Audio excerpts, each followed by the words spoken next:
Beneath the blazing Florida sun, where ancient waters carve their way through endless grasslands, lies one of Earth's most extraordinary wildernesses. This is a place where the boundaries between land and water blur into something magical, where survival depends not just on strength, but on understanding the rhythm of nature itself. The morning mist rises from shallow waters that stretch beyond the horizon, revealing a landscape that seems to breathe with life. Sawgrass prairies undulate like ocean waves, their golden tips catching the first light of dawn. In the distance, hammocks of hardwood trees rise like islands from this sea of grass, offering refuge to creatures that have called this place home for thousands of years.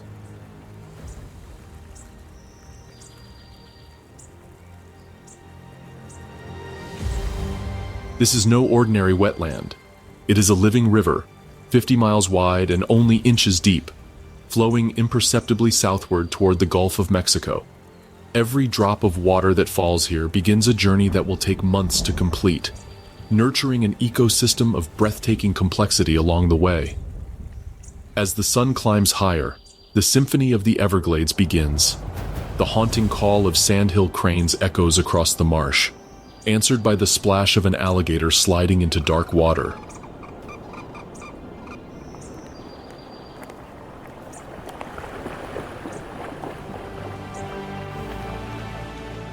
Somewhere in the distance, a panther's scream pierces the humid air, a reminder that this peaceful landscape harbors some of the most formidable predators on the continent. The seasons here are not marked by snow or falling leaves, but by the rise and fall of water levels that dictate the fate of every living thing. When the rains come, the Everglades transforms into a vast shallow lake, forcing predators and prey into an intricate dance of survival. When the dry season arrives, the water retreats, concentrating life into ever smaller pools, where the rules of engagement become deadly serious.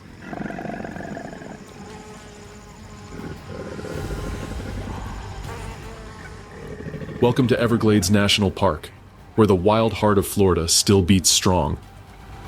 The first drops of the wet season strike the sun-baked mud with the force of bullets, sending up tiny clouds of dust that will soon be forgotten. Within hours, the parched landscape begins its transformation. Water spreads across the sawgrass prairie like spilled mercury, filling every depression and crevice. But in some places, the water has never completely disappeared. In a deep pool surrounded by dying vegetation, something massive stirs beneath the surface.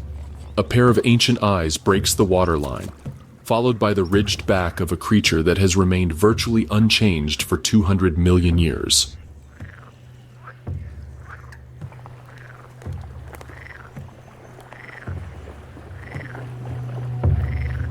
This is a bull American alligator, 14 feet of perfectly adapted predator, and he is about to become the most important architect in the Everglades. The alligator's powerful tail propels him through the water with surprising grace. His destination is a shallow depression that he has maintained for years, using his massive body as a living bulldozer to clear away accumulated mud and vegetation. This gator hole will become a crucial oasis when the dry season returns, but for now, it serves as his personal hunting ground. As the water level rises, the alligator's world expands. Small fish that have survived the dry season in scattered pools suddenly find themselves with room to move and breed. The alligator cruises through the spreading water, his movements creating barely perceptible ripples.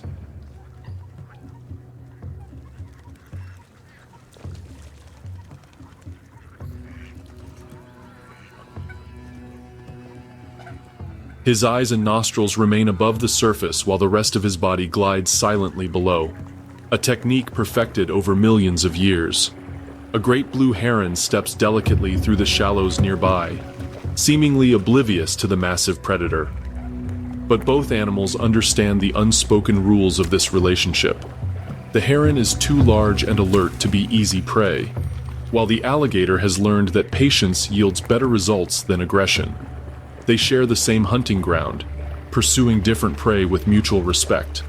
The alligator's diet changes with the seasons and the availability of prey. During the wet season, when small fish and frogs are abundant, he feeds regularly but opportunistically.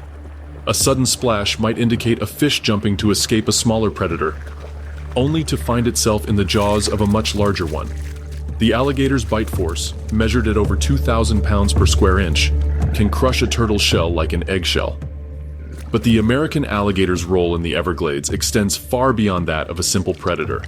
As the dry season approaches and water levels begin to drop, the gator holes he has maintained become lifelines for countless other species. Fish, frogs, turtles, and birds all depend on these refuges to survive the months of drought ahead. The alligator's massive body emerges from the water as he hauls himself onto a muddy bank. His dark scales, each one a masterpiece of natural armor, gleam in the afternoon sun. He opens his jaws wide, revealing rows of conical teeth designed for gripping rather than chewing.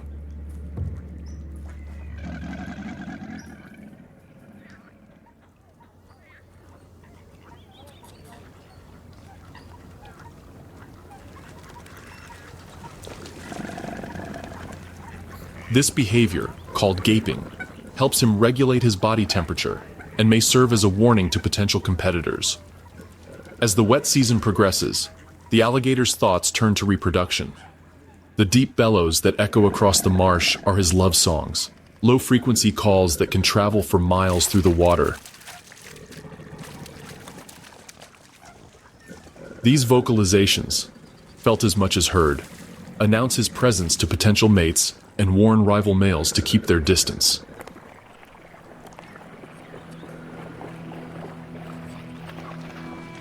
The American alligator's dominance of the Everglades' aquatic habitats creates opportunities for other species to thrive. While this apex predator patrols the deeper waters, a very different kind of hunter has claimed the shallows as its own domain, relying on stealth and patience rather than brute force. In the golden light of early morning, a statuesque figure stands motionless in the shallow water. The great blue heron's serpentine neck is coiled like a spring, ready to strike with lightning speed when opportunity presents itself. This 4-foot-tall wading bird embodies the art of patience, a skill that has made it one of the most successful hunters in the Everglades. The heron's slate blue plumage provides perfect camouflage against the early morning shadows. Long black plumes trail from the back of its head like a nobleman's crest, while its bright yellow eyes scan the water with unwavering focus. Every muscle in its body is tensed and ready, yet it appears completely relaxed, a master of its craft demonstrating perfect technique. A small fish darts through the shallows, unaware that death waits just inches away. The heron's head doesn't move, but its eyes track the movement with mechanical precision. Years of experience have taught it to account for the refraction of light in water, the exact angle needed to compensate for the apparent position of its prey.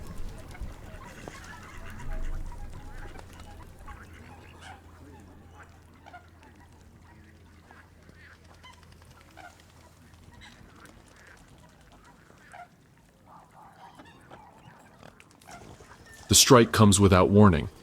The heron's neck uncoils with the speed of a released spring, its sharp bill piercing the water with surgical precision.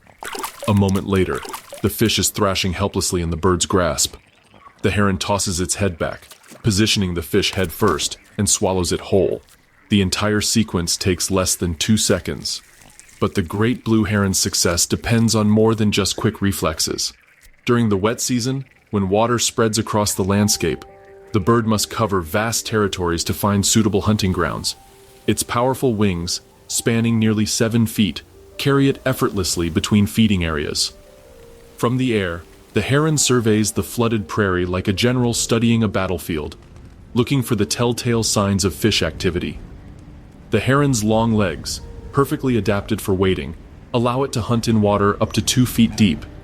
Its toes are widely spread, distributing its weight so evenly that it can walk across soft mud that would swallow a heavier animal. As it moves through the marsh, each step is placed with deliberate care, creating no ripples that might alert potential prey.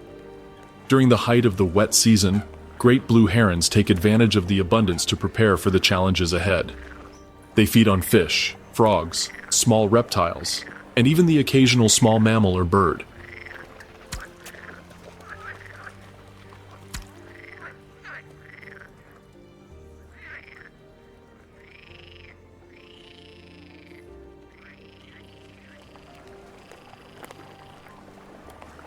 Their diet varies with the seasons and the availability of prey, demonstrating the flexibility that has made them one of the most widespread water birds in North America. The heron's solitary nature changes dramatically during breeding season. These normally antisocial birds gather in large colonies called rookeries, often located in the crowns of tall cypress trees. The males perform elaborate courtship displays, stretching their necks skyward and erecting their ornate plumes. The successful pairs build large stick nests where they will raise their young during the dry season ahead. As the morning progresses, the heron continues its patient hunt. A sudden movement in the water catches its attention, not the flash of a fish, but the approach of another hunter.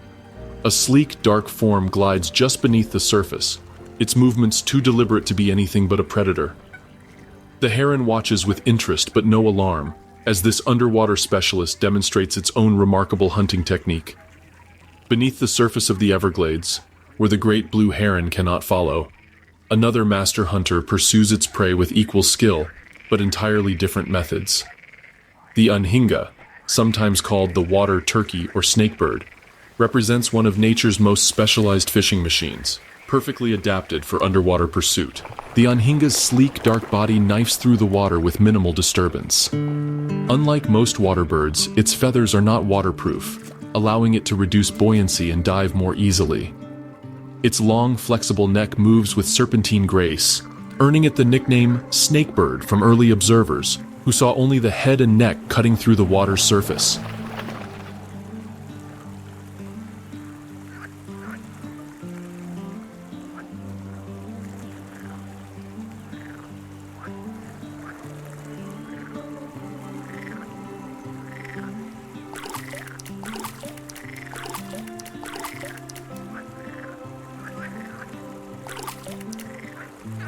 The bird's yellow eyes, positioned to provide excellent binocular vision, track the movement of a large fish swimming lazily through the submerged vegetation.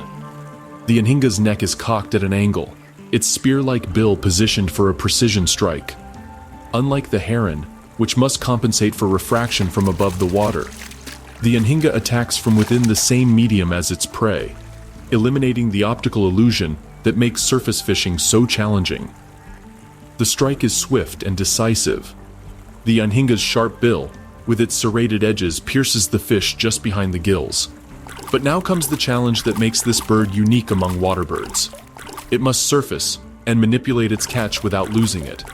The anhinga's bill is designed for penetration, not grasping, so it must flip the fish into the proper position for swallowing. Breaking the surface, the anhinga tosses its head with practiced precision, sending the fish spinning through the air. With perfect timing, it catches the fish head first and swallows it whole.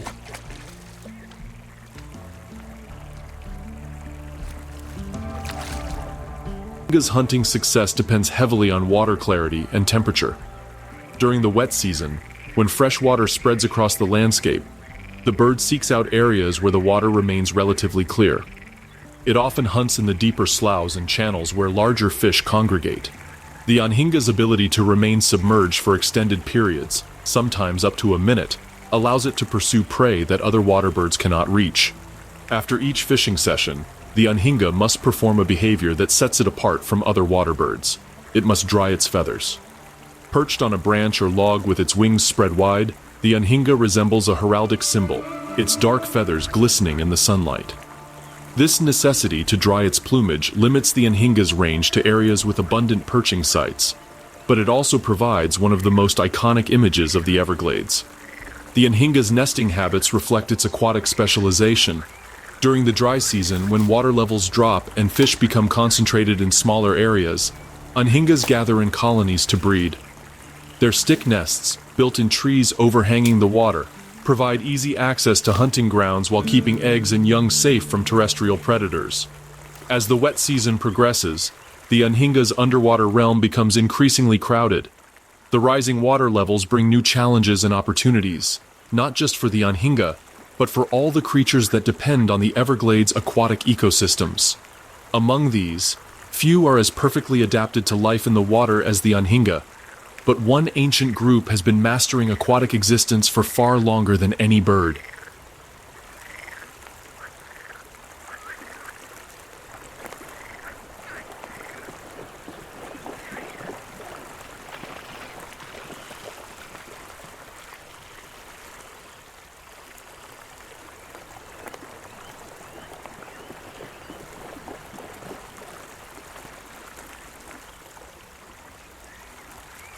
with even more authority than the base commands in freshwater.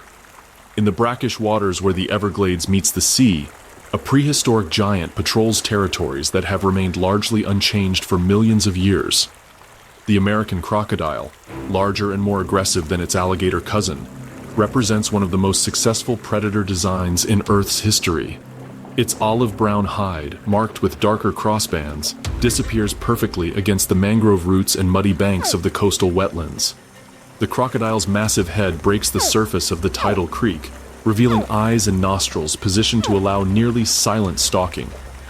At 18 feet long and weighing over 1,000 pounds, this apex predator commands respect from every creature in its domain. Its powerful tail, making up nearly half its body length, propels it through the water with surprising speed and agility. A great blue heron, fishing in the shallows, suddenly freezes as the crocodile's bulk glides past. The bird's ancestral memory recognizes the danger, but the crocodile shows no interest in the waiting bird. Its attention is focused on larger prey, creatures that represent a more substantial meal worthy of its energy expenditure. The crocodile's hunting strategy differs significantly from the ambush tactics of its freshwater cousin. While alligators often wait motionlessly for prey to come within range, crocodiles are more active hunters, patrolling their territories and investigating any disturbance that might indicate potential prey. Their superior swimming ability and greater tolerance for saltwater allow them to hunt in areas where alligators cannot venture. The tidal nature of the crocodile's habitat creates unique hunting opportunities. As the tide recedes, fish become concentrated in smaller pools and channels, making them easier targets. The crocodile's powerful jaws, with a bite force that can exceed 3,000 pounds per square inch, can crush the shells of large sea turtles and the bones of marine mammals. Its conical teeth, designed for gripping rather than chewing, can hold even the most powerful prey.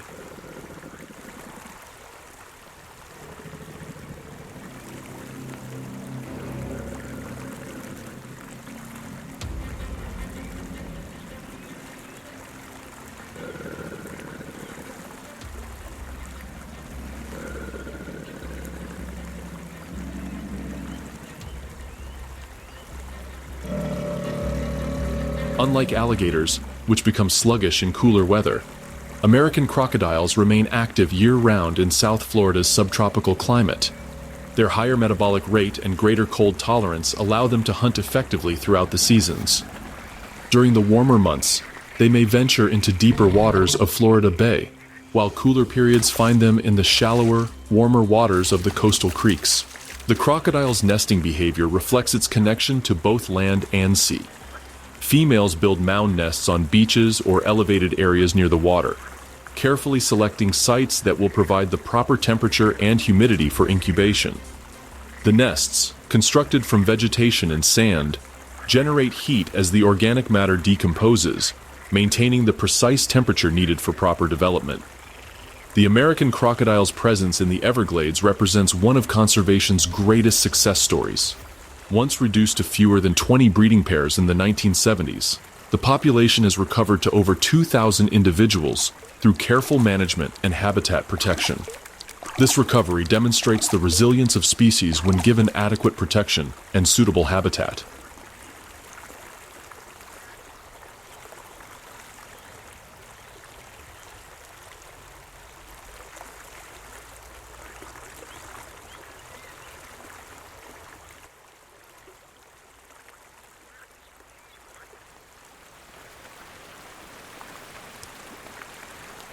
As the crocodile continues its patrol of the tidal creek, its wake disturbs a school of fish that has been feeding in the shallows. The disturbance sends ripples through the water, alerting other predators to the presence of potential prey.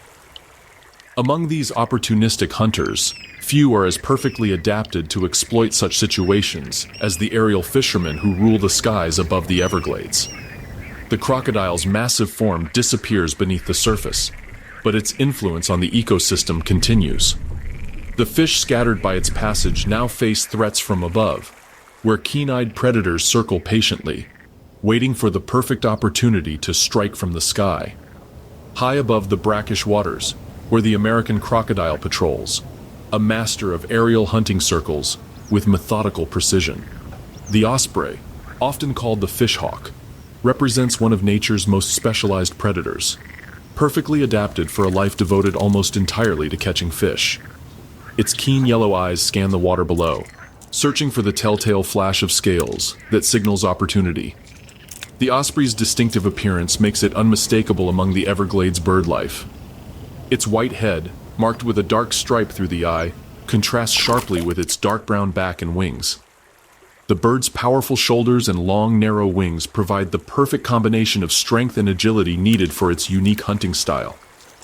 A fish surfaces to snatch an insect from the water's surface, its movement creating concentric ripples that immediately attract the osprey's attention. The bird adjusts its flight path, positioning itself for an attack that will require perfect timing and exceptional skill. Unlike other raptors that hunt terrestrial prey, the osprey must master the challenges of penetrating the water's surface while maintaining enough control to secure its catch. The osprey's dive begins from a height of 60 feet, its wings partially folded to reduce air resistance. As it approaches the water, the bird extends its legs forward, revealing talons that are uniquely adapted for grasping slippery fish. The outer toe is reversible, allowing the osprey to grip its prey with 2 toes forward and 2 backward, while sharp spicules on the toe pads provide additional grip.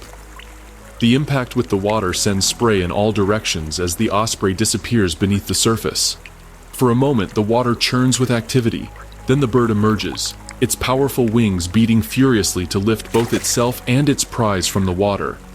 The fish, a sizable red drum, struggles in the osprey's grip, but the bird's specialized talons hold firm. The osprey's flight with its catch demonstrates another remarkable adaptation. It automatically positions the fish head first, reducing air resistance and making flight more efficient. The bird's nostrils can close to prevent water from entering during dives, while a special gland above its eyes helps eliminate excess salt from its system. During the wet season, when fish are widely distributed across the flooded landscape, ospreys must cover vast territories to find suitable hunting grounds. Their exceptional vision, among the keenest in the animal kingdom, allows them to spot fish from great distances. The birds often hunt from perches, scanning the water for signs of fish activity before committing to a hunting flight. The osprey's nesting behavior reflects its connection to both aquatic and terrestrial environments. These birds build massive stick nests on platforms, dead trees, or artificial structures, often returning to the same nest year after year. The nests, which can weigh several tons after years of additions, provide commanding views of the surrounding water and serve as central bases for hunting operations. The osprey's success as a fishing specialist has made it one of the most widespread birds in the world, found on every continent except Antarctica.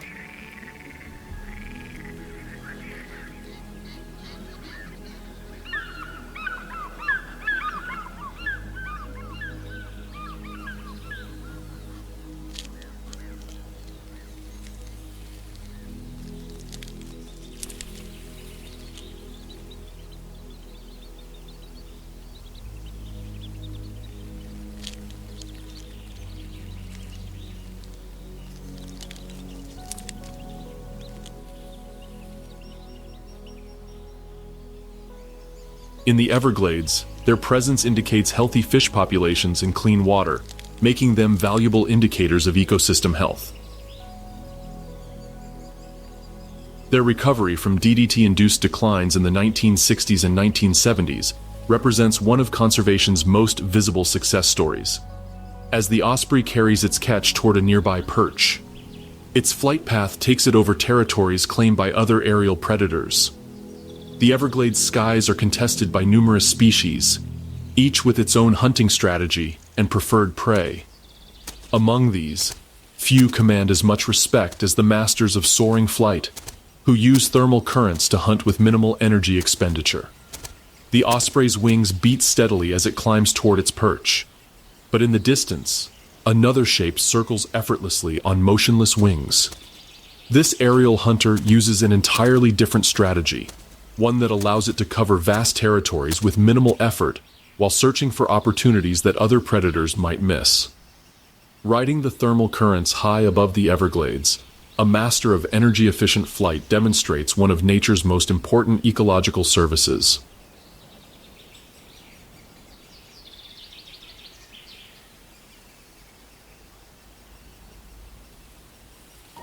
The turkey vulture, with its distinctive red head and 6-foot wingspan, soars effortlessly through the sky while performing the crucial role of nature's cleanup crew. Its keen senses and specialized adaptations make it uniquely suited to locate and consume carrion throughout the vast expanse of the river of grass. The turkey vulture's flight is a study in aerodynamic efficiency. Its broad wings, held in a characteristic shallow V-shape called a dihedral, allow it to soar for hours without flapping. The bird rocks gently from side to side as it rides the thermal currents, using minimal energy to cover vast distances. From its elevated position, it surveys the landscape below with eyes that can spot potential food sources from miles away. But the turkey vulture's most remarkable adaptation is its sense of smell, unusual among birds and extraordinary among raptors. Its large nasal cavities and well-developed olfactory bulbs allow it to detect the gases produced by decomposition from great distances. This ability makes it the most efficient scavenger in the Everglades, capable of locating carrion even when it's hidden beneath dense vegetation. A disturbance in the forest canopy below draws the vulture's attention. An alligator has made a kill, and the scents of blood and beginning decomposition are already reaching the soaring bird. The vulture adjusts its flight path, beginning a gradual descent toward the potential feeding opportunity. Its keen eyes now work in conjunction with its sense of smell to evaluate the situation. The turkey vulture's bald head, often considered unsightly, represents a perfect adaptation to its lifestyle. The absence of feathers prevents bacteria and parasites from accumulating when the bird feeds on carrion. Its strongly acidic stomach, with a pH approaching that of battery acid, allows it to safely consume meat that would be toxic to other animals. This combination of adaptations makes the turkey vulture one of the most disease-resistant birds in the world. As the vulture spirals downward, other scavengers begin to take notice. Through the dappled shadows with liquid grace, the Florida panther, one of the most endangered large mammals in North America, represents the wild heart of the peninsula's remaining wilderness. This magnificent cat, with its tawny coat and powerful build, embodies the untamed spirit of a landscape that has remained largely unchanged for thousands of years.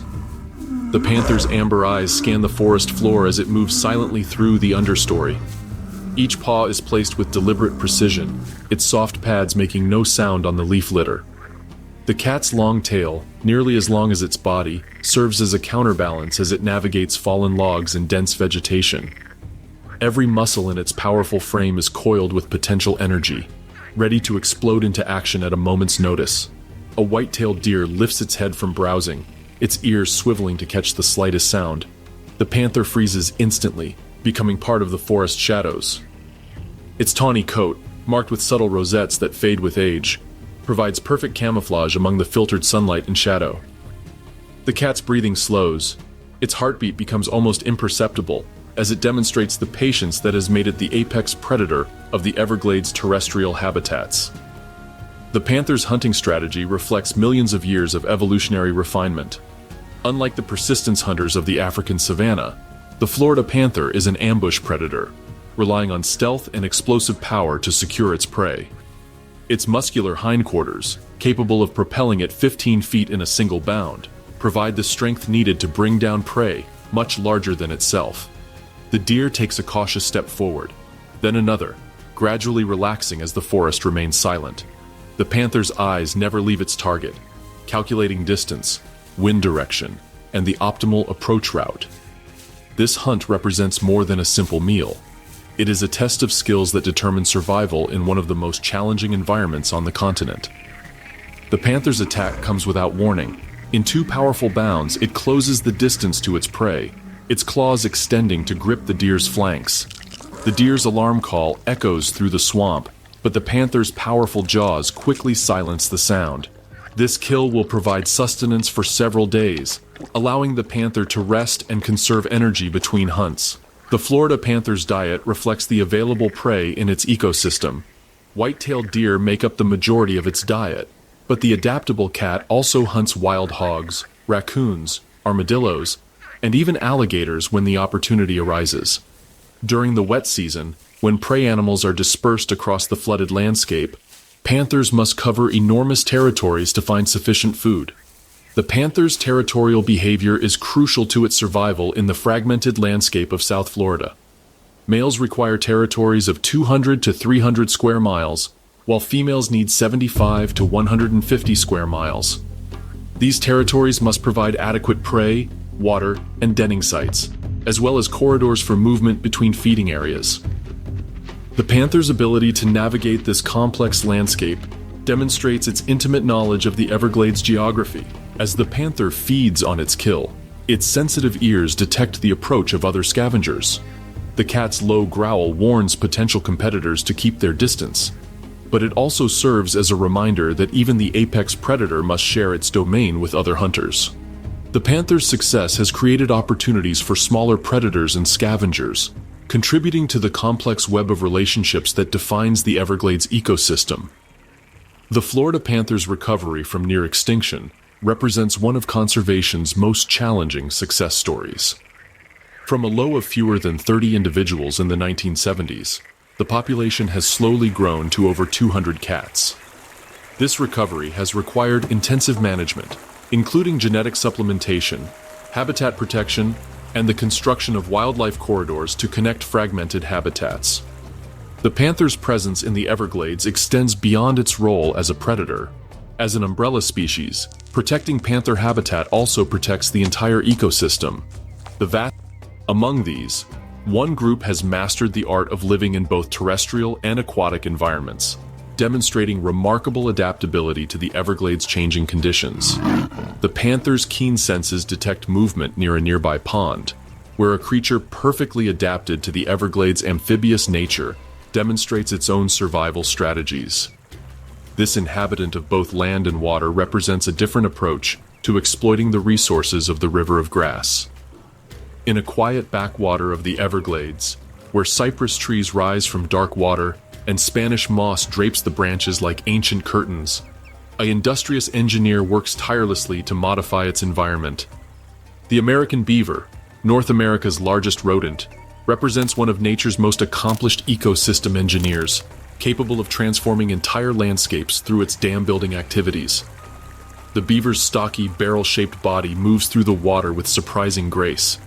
Its dense, waterproof fur, consisting of long guard hairs over a soft undercoat, provides perfect insulation for its semi-aquatic lifestyle. The beaver's large, flat tail serves multiple functions: a rudder for swimming, a prop when sitting upright, a communication device when slapped against the water, and a fat storage organ for lean times. A young cypress tree growing at the water's edge has caught the beaver's attention. The animal's powerful front teeth, which grow continuously throughout its life, are perfectly designed for cutting through wood. The beaver's jaw muscles, among the strongest of any rodent, can generate tremendous force, allowing it to fell trees much larger than itself. The beaver begins its work with methodical precision, creating a characteristic hourglass cut around the base of the tree.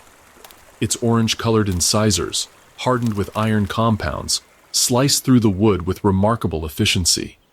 The beaver pauses occasionally to listen for signs of danger, its keen hearing alert to any threat that might approach while it works. The falling tree creates a splash that sends ripples across the quiet water.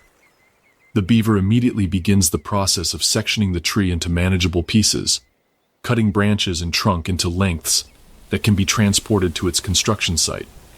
This behavior demonstrates the beaver's remarkable ability to plan and execute complex projects that require multiple steps and considerable time to complete. The beaver's dam-building activities have profound effects on the Everglades ecosystem. By creating small impoundments, beavers slow the flow of water, creating deeper pools that provide habitat for fish, frogs, and aquatic insects. The increased water depth also creates conditions favorable for the growth of aquatic plants, which in turn support a diverse community of herbivores and the predators that hunt them.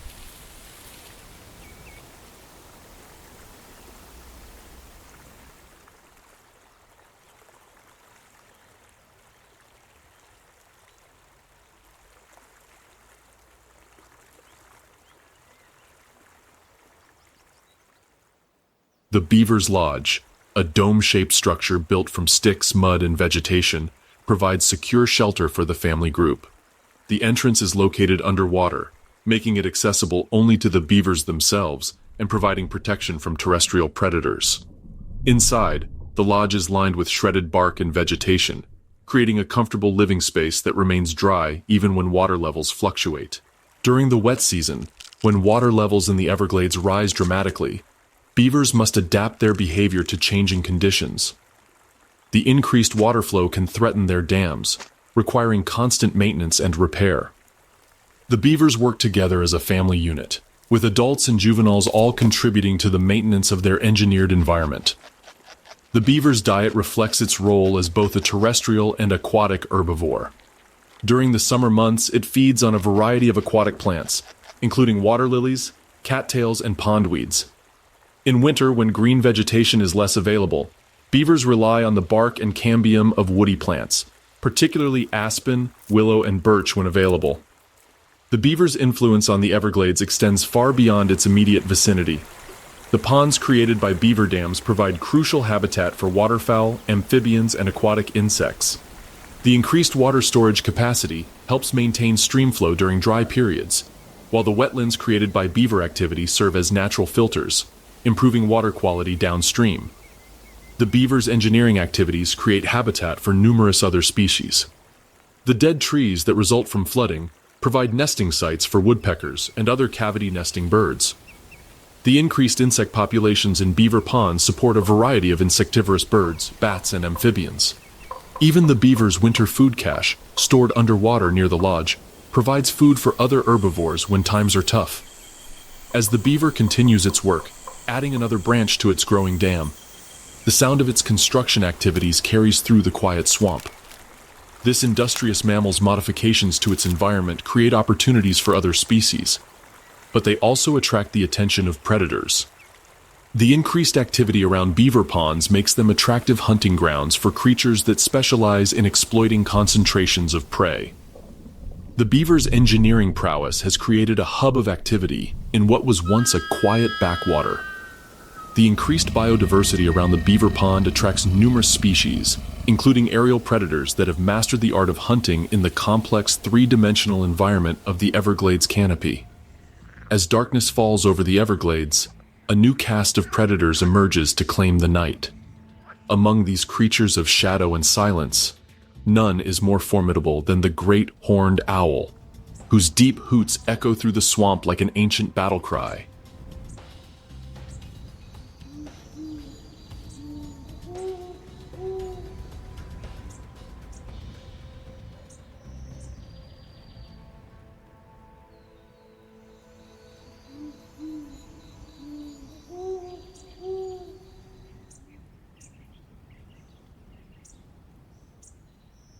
This powerful raptor, with its distinctive ear tufts and piercing yellow eyes, represents the apex of nocturnal hunting in the Everglades.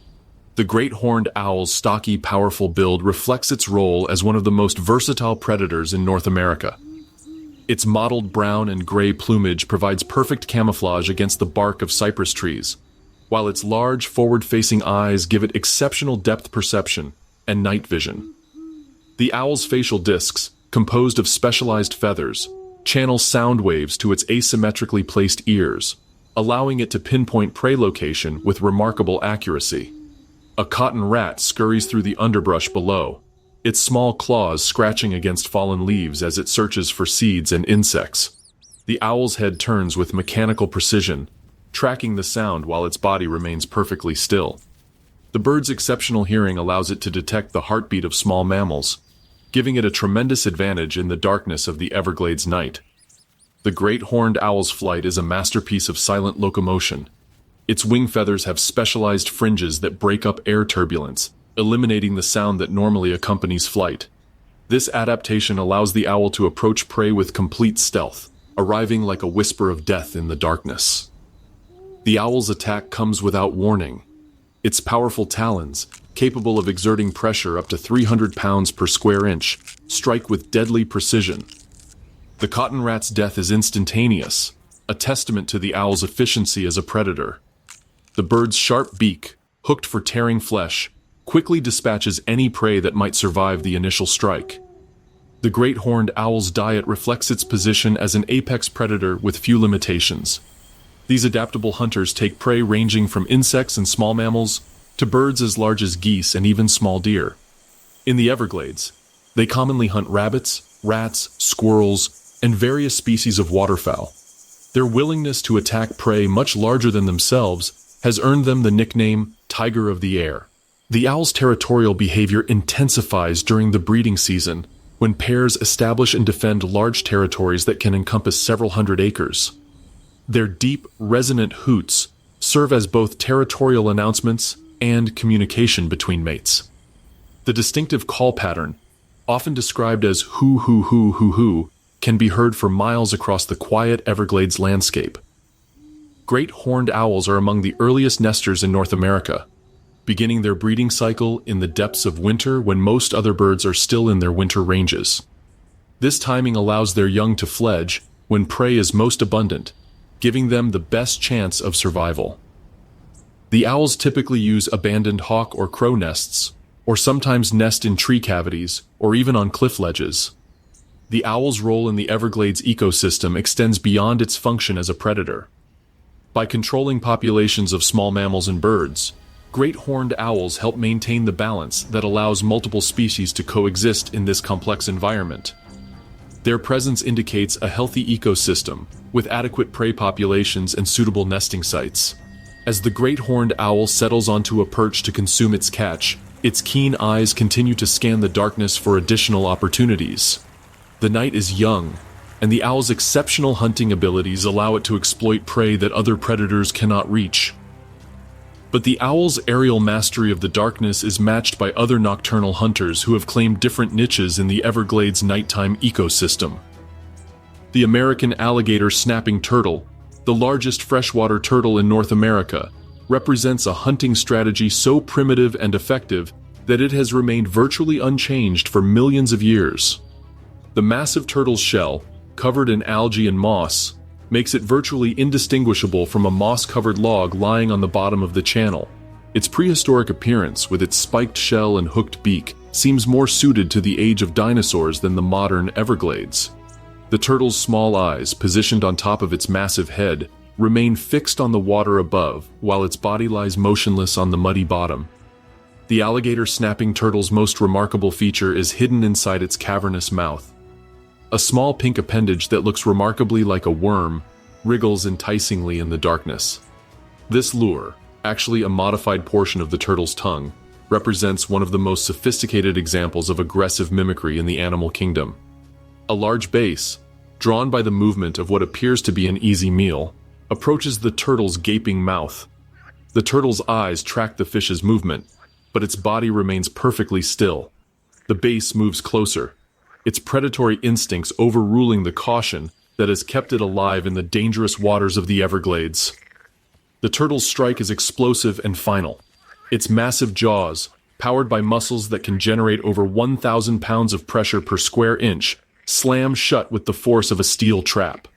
The bass disappears instantly, no match for jaws that can easily snap a broomstick in half. The turtle's hooked beak, designed for gripping and tearing, ensures that no prey escapes once caught. The alligator snapping turtle's patient hunting strategy reflects its minimal energy requirements. Unlike more active predators that must hunt regularly to maintain their metabolism, the turtle can survive for months without feeding. Its slow metabolism and ability to remain motionless for hours make it one of the most energy-efficient predators in the Everglades. The turtle's massive size, often exceeding 200 pounds, makes it virtually immune to predation as an adult. Its spiked shell, reinforced with thick bone, provides protection that even the largest alligators respect. The turtle's powerful claws, designed for digging and climbing, can inflict serious wounds on any creature foolish enough to harass it. During the breeding season, female alligator snapping turtles venture onto land to nest, a behavior that contrasts sharply with their otherwise aquatic lifestyle. The journey to suitable nesting sites can take them far from water, making them vulnerable to terrestrial predators. The females dig deep nests in sandy soil, laying clutches of 20 to 50 eggs that will incubate for several months. The alligator snapping turtle's role in the Everglades ecosystem is often overlooked, but it serves important functions as both predator and scavenger. Its willingness to consume carrion makes it a valuable member of the cleanup crew, while its predation on fish helps maintain population balance in the aquatic community. The turtle's longevity, with some individuals living over 100 years, makes it a living link to the Everglades past. These ancient reptiles have witnessed the dramatic changes that have transformed South Florida over the past century, surviving through adaptability and the timeless effectiveness of their hunting strategy. As the turtle settles back into its patient vigil, its presence on the bottom of the channel influences the behavior of countless other creatures. Fish learn to avoid areas where the large turtle hunts, while smaller turtles and other aquatic animals benefit from the protection provided by the presence of such a formidable predator. The Florida gar, with its elongated body and needle-sharp teeth, represents one of the most successful predator designs in freshwater ecosystems. A living fossil that has mastered the art of ambush hunting in the Everglades' complex aquatic environment. The gar's torpedo-shaped body, covered in diamond-shaped scales that form a natural armor, cuts through the water with minimal disturbance. Its long, narrow snout, lined with rows of sharp teeth, is perfectly designed for capturing fish and other aquatic prey. The gar's primitive swim bladder, which functions as a lung, allows it to gulp air from the surface, giving it a crucial advantage in the oxygen-poor waters of the Everglades. A school of small fish moves through the shallows, their silver sides flashing in the dim light that filters through the water. The gar positions itself among the cypress roots, its mottled coloration providing perfect camouflage against the submerged wood. Its large eyes, positioned for excellent forward vision, track the movement of potential prey while its body remains motionless. The gar's attack strategy combines patience with lightning-fast reflexes. When a fish ventures within range, the gar's strike is too quick for the human eye to follow. Its long jaws snap sideways, a motion that allows it to capture prey with minimal body movement. The fish finds itself impaled on the gar's needle-sharp teeth, with no chance of escape. The Florida gar's hunting success depends on its ability to remain motionless for extended periods. Unlike more active predators that must constantly search for prey, the gar allows prey to come to it. This energy-efficient strategy makes it one of the most successful predators in the Everglades freshwater habitats. The gar's diet reflects its opportunistic nature and powerful predatory abilities. While the gar's presence in the Everglades serves important ecological functions. As a predator of smaller fish, it helps maintain species diversity by preventing any single species from dominating the aquatic community. Its role as a scavenger also contributes to nutrient cycling in the aquatic ecosystem. The gar's ancient lineage connects the modern Everglades to the distant past, when similar predators dominated the world's freshwater systems. Its survival through countless environmental changes demonstrates the effectiveness of its predatory design and its ability to adapt to changing conditions. As the gar continues its patient hunt among the cypress roots, its presence influences the behavior of countless other aquatic creatures. Smaller fish learn to avoid areas where gars are known to hunt, while other predators may benefit from the gar's activities by scavenging the remains of its meals. The gar's hunting grounds extend throughout the Everglades' freshwater habitats, from the shallow sloughs to the deeper channels. Its ability to tolerate a wide range of water conditions makes it one of the most widespread predators in the system, adapting its hunting strategy to the specific conditions of each habitat. The prehistoric hunter's success in the modern Everglades demonstrates the timeless effectiveness of its predatory design. While other species have evolved more specialized hunting techniques, the gar's combination of patience, camouflage, and lightning-fast strikes has proven successful across millions of years of environmental change. As the gar settles back into its ambush position among the cypress roots, the water around it continues to pulse with the activity of other nocturnal hunters. The complex ecosystem of the Everglades supports countless species, each with its own unique adaptations and survival strategies. Among these, some have mastered the art of exploiting the boundary between water and land, using their ability to move between these two worlds to find resources that other species cannot access. As the moon rises over the Everglades, a deep, resonant call echoes across the water, announcing the presence of one of the wetland's most vocal inhabitants. The American bullfrog, North America's largest frog, sits at the edge of a quiet pond, its massive throat sac inflating and deflating as it produces the distinctive jug-o-rum call that can be heard for miles across the landscape. The bullfrog's impressive size, with some individuals reaching 8 inches in length and weighing over a pound, makes it a formidable presence in the Everglades amphibian community. Its olive green skin, marked with darker spots and bars, provides excellent camouflage among the aquatic vegetation. The bullfrog's large, bulging eyes, positioned on top of its broad head, give it an excellent view of both terrestrial and aquatic environments. A large dragonfly hovers over the water near the bullfrog's position, its iridescent wings catching the moonlight as it hunts for smaller insects. The bullfrog's eyes track the insect's movement with the precision of a radar system. Its tongue, nearly as long as its body, lies coiled in its mouth like a spring-loaded weapon, ready to strike at any prey that ventures within range. The bullfrog's strike is explosive and accurate. Its tongue shoots out with incredible speed, the sticky tip adhering to the dragonfly before snapping back into the frog's mouth. The entire sequence takes less than a second, demonstrating the remarkable coordination between the bullfrog's eyes, brain, and tongue that makes it such an effective predator. The American bullfrog's diet reflects its opportunistic nature and impressive size. While smaller frogs primarily eat insects, the bullfrog's menu includes fish, other frogs, small turtles, snakes, birds, and even small mammals. Its willingness to consume almost anything that moves and can fit in its mouth makes it one of the most successful predators in the Everglades wetland habitats. The bullfrog's hunting strategy combines patience with explosive action. During the day, it often sits motionless at the water's edge, looking like a mossy rock or piece of debris. Its camouflage is so effective that prey animals often approach within striking distance without recognizing the danger.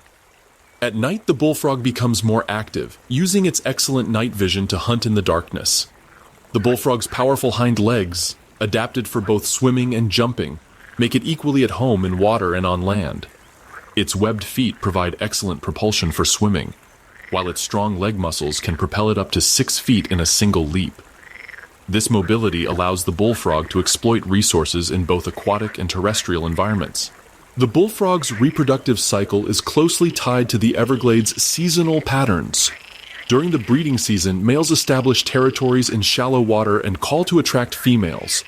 The deep, resonant calls that give the bullfrog its name serve multiple purposes: attracting mates, establishing territories, and warning rival males to stay away. The bullfrog's tadpoles, which can take up to 2 years to metamorphose, play important roles in the aquatic ecosystem.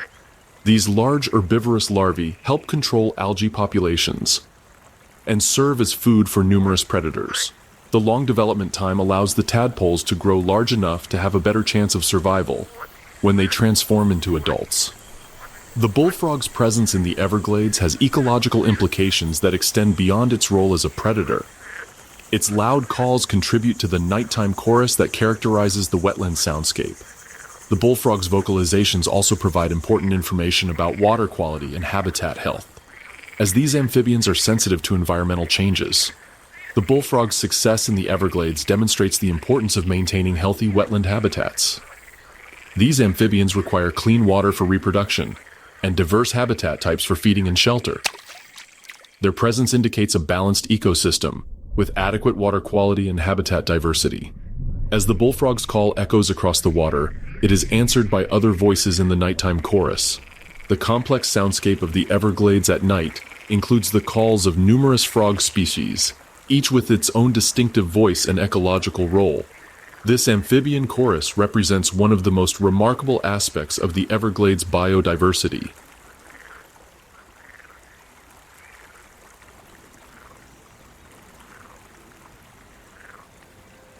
The Everglades National Park is often called the most threatened park in the United States. In the mid-1800s, the Federal Swamp and Overflowed Lands Act handed control of the Everglades to the state of Florida, with the understanding that it would be drained. What followed was the rapid transformation of wetlands into farmland, primarily for crops like sugarcane and rice. To manage water, the region saw the construction of a vast system of drainage canals and pumping stations. In the early 1900s, two devastating hurricanes hit Florida, claiming thousands of lives. This prompted the construction of a dike around Lake Okeechobee. While the dike helped prevent flooding, it also disrupted the natural sheet flow of water that once nourished the Everglades. The area protected by the dike, now known as the Everglades Agricultural Area, spans about 1,500 acres. Because the water table sits just below the surface, farmers must pump water out during the rainy season and draw it back in from the lake during dry months to irrigate their fields. By the 1930s, the canal system had effectively drained the eastern Everglades, cutting off the natural water flow that defined the region. The Army Corps of Engineers later reshaped the Kissimmee River into a straight 53-mile canal, destroying countless wetlands. Today, more than 1,400 miles of canals and levees crisscross the region to control and divert water. Non-native species pose another serious challenge. These animals and plants were brought to Florida intentionally or accidentally as pets, food sources, ornamental plants, or for pest control. Once released into the wild, they began to thrive without the predators or diseases that kept them in check in their native habitats. As a result, many introduced species now outcompete native ones for space and resources, upsetting the balance of fragile ecosystems. Since the early 20th century, these invaders have spread throughout South Florida, changing the landscape and pushing out native wildlife. Efforts to control them are ongoing, but complete removal remains extremely difficult. The most visible impact on the Everglades comes from development. Urban expansion, agriculture, and industry have already claimed over half of the original Everglades.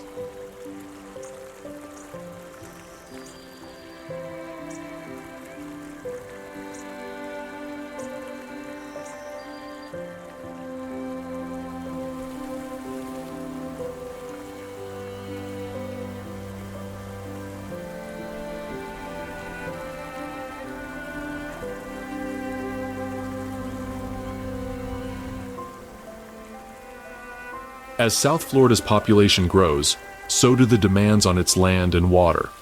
Crops like sugarcane and rice, along with dairy farming, continue to expand on land that was once thriving wetland.